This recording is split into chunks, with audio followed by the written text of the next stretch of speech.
آشو جاؤ بیٹا بہن کی مدد کرو، شیخ کمال نے کہا۔ آشو نے صحن میں دسترخوان بچھا کر برتن رکھے اور پھر ان سب نے کھلے آسمان کے نیچے بیٹھ کر اس گھر میں اپنا پہلا کھانا کھایا۔ میں عشاء کی نماز پڑھ کر آرام کروں گا، باقی کافی تھک گیا ہوں، تم لوگ بھی اپنے کمرے میں جا کر آرام کرو، باقی سامان صبح سیٹ کر لیں گے۔ شیخ کمال نے کھانا کھا کر اٹھتے ہوئے کہا، جی بابا آپ آرام کریں، میں چائے بنا کر لاتی ہوں، اس سے آپ کی آدھی تھکن دور ہو جائے گی۔ حافظ نے کہا، آشو یہ برتن سمیٹ لو اور چلو پھر کچن کا کچھ سامان سیٹ کر لیں، صبح ناشتہ آپ بنانے میں آسانی رہے گی۔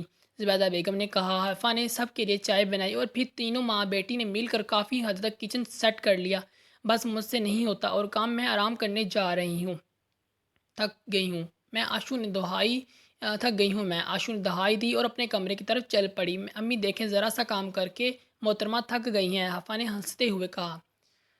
تھک تو میں بھی گئی ہوں، ویسے بھی 11 بج گئے ہیں، تم بھی آرام کرو جا کر، اکیلی مت لگی رہنا، باقی کا کام صبح مل کر کر لیں گے۔ زبیدہ بیگم نے محبت سے کہا، ٹھیک ہے امی آپ جائیں، بس میں ذرا یہ برتن اس ریک میں رکھ لوں، پھر سونے کے لیے جاتی ہوں، حافظ نے کہا۔ جب تک حافظ کام ختم کر کے کمرے میں آئی، آشو گھوڑے گدھے بیچ کر گہری نیند سو رہی تھی۔ حافظ نے ایک نظر پیاری سوئی ہوئی بہن کو دیکھا، زیرو کا بلب آن کیا اور پھر ساتھ والے بیڈ پر جا کر لیٹ گئی۔ رات آدھی سے زیادہ بیت چکی تھی جب دور کہیں سے الو کے بولنے کی آواز آئی۔ حافظ کافی دیر سے سونے کی کوشش کر رہی تھی، مگر شاید نئی جگہ تھی اس لیے اس کو نیند نہیں آ رہی تھی۔ حافظ نے ایک بار پھر سے سونے کی کوشش کی، تبھی باہر صحن میں کسی چیز کے گرنے کی آواز آئی، یوں لگا جیسے کسی نے کوئی شیشے کی چیز توڑی ہے۔ حافظ جس کو پہلے ہی نیند نہیں آ رہی تھی اپنے بستر سے اٹھی، ایک نظر سوئی ہوئی آشو پر ڈالی اور ہمت کر کے باہر صحن میں آ گئی۔ رات کی تاریکی میں چاند کی روشنی کی وجہ سے کچھ اجالا تھا۔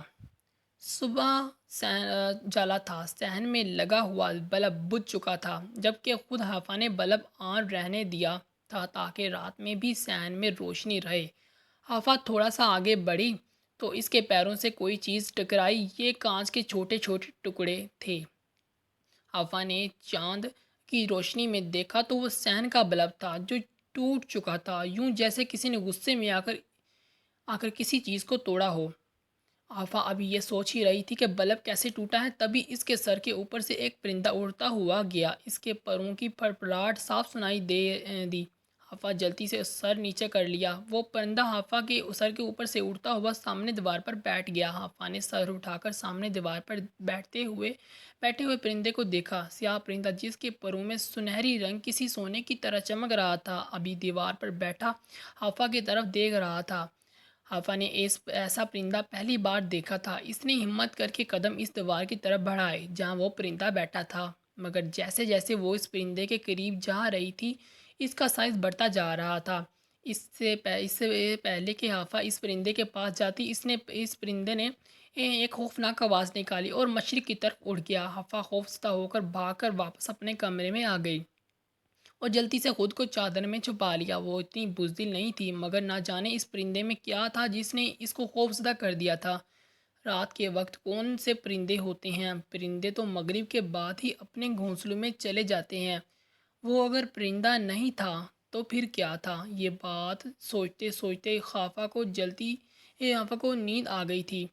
وہ ایک تاریک جنگل تھا جہاں پر وہ بھاگے جا رہی تھی، یوں جیسے کوئی اس کے پیچھے لگا ہو۔ رات کی تاریکی میں جنگل اور بھی خوفناک لگ رہا تھا، درختوں کے درمیان سے کہیں کہیں سے چاند کی روشنی جنگل میں پڑ رہی تھی۔ اس کی سانس پھول چکی تھی، اس سے مزید بھاگا نہیں جا رہا تھا، یوں لگ رہا تھا جیسے اس کی ہمت جواب دے رہی ہے۔ وہ بھاگتے بھاگتے تھکنے لگی تھی کہ پھر اس نے وہی آواز سنی، وہ خوفزدہ ہو کر پھر بھاگنے لگی، مگر پروں کے پھڑپڑانے کی آواز اب اس کے سر کے اوپر سے آ رہی تھی۔ اس نے سر اٹھا کر اوپر دیکھا تو وہ سیاہ پرندہ بالکل اس کے سر کے اوپر تھا، یوں لگ رہا تھا جیسے وہ اس کو اپنے پنجوں میں جکڑ کر اٹھا کر لے جائے گا۔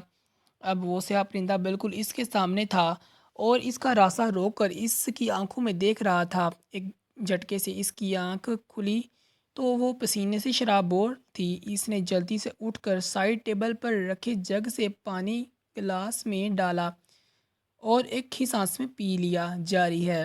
یہ ناول کی دوسری قسط ہے، پہلی قسط کا لنک ڈسکرپشن میں دے دیا گیا ہے۔ اگر آپ ہمارے اس ناول کو مکمل پڑھنا چاہتے ہیں تو ہمارے چینل کو لائک، سبسکرائب اینڈ شیئر ضرور کریں۔ کل قسط نمبر 3 اپلوڈ ہوگی۔ اللہ حافظ۔ امید کرتے ہیں آپ کو یہ ایپیسوڈ قسط پسند آئی ہوگی۔ مزید ایسی ویڈیوز کے لیے ہمارے چینل کو سبسکرائب کریں۔ شکریہ۔